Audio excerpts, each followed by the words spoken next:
English program. Yeah.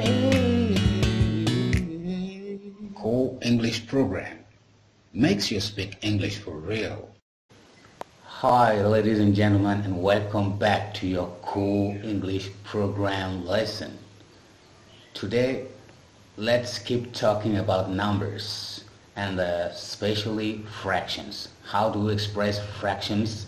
This is the purpose of our lesson of today. Mesdames et messieurs, bonjour et bon retour à Cool English Program. Nous continuons avec la série des nombres en lisant aujourd'hui particulièrement les fractions. Comment exprime-t-on les fractions en anglais? La première séquence que nous allons voir concerne les fractions les plus classiques. On dira un demi, on va le dire a half, un tiers, a third, on peut aussi dire a half, one third, et comme nous avons vu la fois précédente, lorsqu'on dit one, c'est plus précis que a. Un quart, on va le dire a fourth. Chez les Américains particulièrement, les Britanniques vont parler de a quarter, et tout le monde aussi utilise a quarter dans l'ensemble. Un douzième, one twelfth, un seizième, one sixteenth, deux tiers, two thirds. Quand on aura envie de lire des fractions, genre deux nombres, deux chiffres au numérateur, deux au dénominateur, ainsi de suite, on va le faire comme en français. On dira par exemple 16 sur 20, 16 over 20, 40 sur 50, 40 over 50. Donc, il y a la préposition over qu'on utilise entre les deux nombres. Le numérateur en premier, over, et le dénominateur à part après. 55 over 70, 55 sur 70.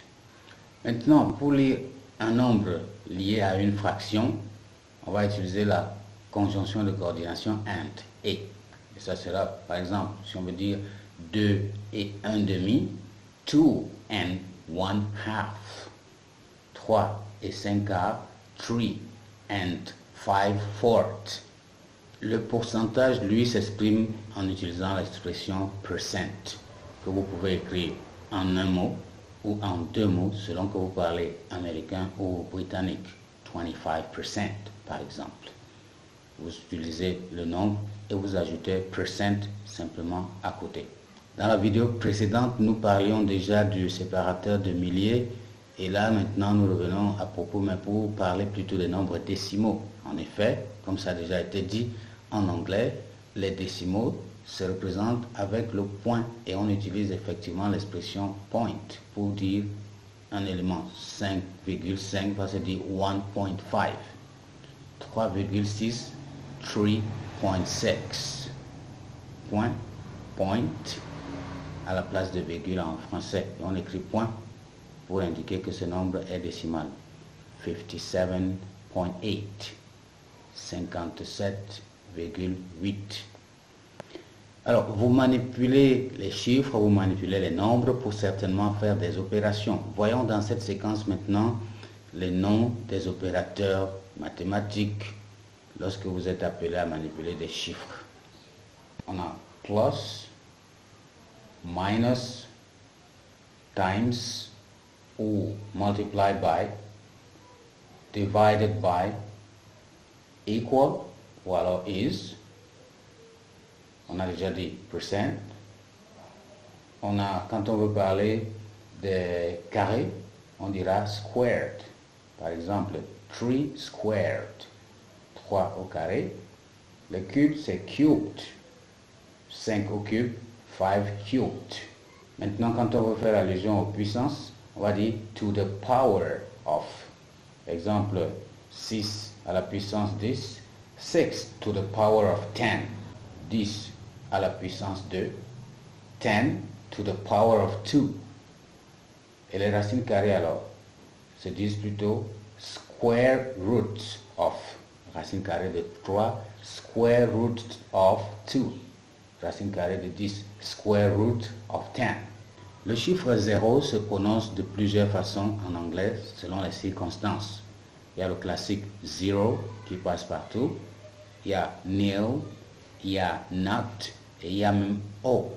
The figure 0 has several different names in English. Although in American English, 0 is commonly used in all cases, 0 is used in precise scientific, medical, and economic context and to talk about temperature.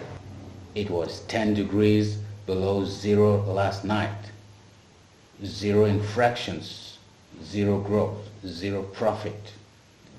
Not is used in British English to talk about a number or age. A million is written with 4 knots. The car goes from knots to 60 in 10 seconds. Clothes for children aged 0 to 6. O is used when saying a bank account number, telephone number, etc. Nil is used to talk about the score in a team game.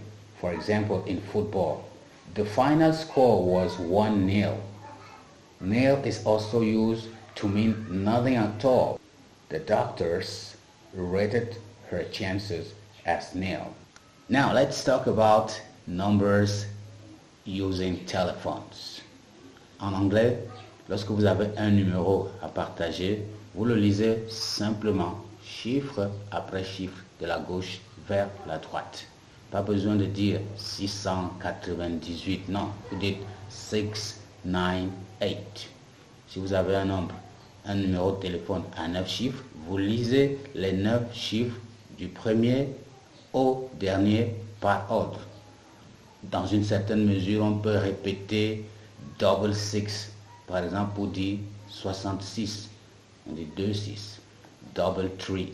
Ou si ça tombe que par hasard, vous avez un enchaînement du même nombre 3 fois ou 4 fois, vous pouvez le répéter en disant double two, double four, double six, ainsi de suite. Sinon, vous lisez les chiffres les uns après les autres. Rien de plus facile. That's cool. 12 plus 15 is how much? 2 plus 5 is 7. 1 plus 2 is 2. So, 12 plus 15 is 27. Right. Let me try something else. 27 minus 12. Minus 12 is how much? 7 minus 2 is 5. Right. 2 minus 1 is 15. Now, let me try something else. 15 times 3. 15 times 3 is how much? 3 times 5 is 15. I write 5 and I keep 1/10 here. So 3 times 1 is 3. Plus 1, 4. So 15 times 3 is 45.